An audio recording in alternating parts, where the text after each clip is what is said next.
ದೇವರ ಕೃಪೆನೆಂದರೆ when it is beyond human reach, ಮನುಷ್ಯರಿಗೆ ಆಗದೇ ಇರುವ ಸಂಗತಿಗಳು ಮಾಡೋದೇ ದೇವರ ಕೃಪೆ. ಪ್ರಿಯರೇ, ದೇವರ ಕೃಪೆ ನಮಗೆ ಏನು ಮಾಡುತ್ತೆ ಅಂದರೆ it protects us, it provides us, at the same time it promotes us.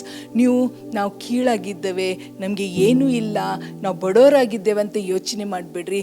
ದೇವರ ದಯೆ ನಿಮ್ಮ ಮೇಲೆ ಬಂದರೆ ನೀವು ಕೀಳಕ ಸ್ಥಿತಿಯಿಂದ ಮೇಲೆಗೆ ಬಂದು ಹಣ್ಣಳು ಹೇಳಿದಂಗೆ ತಿಪ್ಪೆಂದ ಎತ್ತಿ ನನ್ನನ್ನು ಪ್ರಭುಗಳ ಮಧ್ಯದಲ್ಲಿ ಕೂಡಿಸುವ ದೇವರು ಅಂತ ನಾವು ಬಾಯಿ ತೆಗೆದು ಹೇಳ್ತೇವೆ. ಪ್ರಿಯರೇ, ಇದು ನಮ್ಮ ಸಾಕ್ಷಿನೂ ಆಗಿದ್ದಾವೆ. ಏನೂ ಇಲ್ಲದವ್ರು ನಾವು ಇವತ್ತು ದೇವರು ನಮಗೆ ಉನ್ನತ ಸ್ಥಾನದಲ್ಲಿ ಎತ್ತಿಸಿದೆ ದೇವರ ಕೃಪೆ. ಯಾಕೆಂದರೆ we are the richness of Christ. ನಾವು ಯೇಸು ಸ್ವಾಮಿ ರಕ್ತದಲ್ಲಿ ತೊಳೆಯಲ್ಪಟ್ಟಿದ್ದವರು, ನಾವು ಆತನ ಮಕ್ಕಳಾಗಿದ್ದೇವೆ. We are the favour of God is upon us. ಇದು ದೇವರ ದಯೆ ಎಲ್ಲರಿಗೂ ಇಲ್ಲ ಪ್ರಿಯರೇ. ದೇವರ ದಯೆ ದೇವರ ಮಕ್ಕಳಿಗೆ ಇದೆ.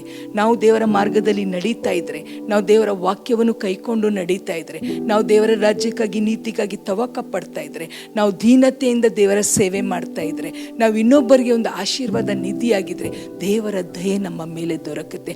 ಹಾಗೆ ದೇವರ ದಯೆ ನಿಮ್ಮ ಎಲ್ಲರ ಮೇಲೆ ದೊರಕಲಿ ಅಂತ ಹೇಳಿ let the favour of God come upon all of you.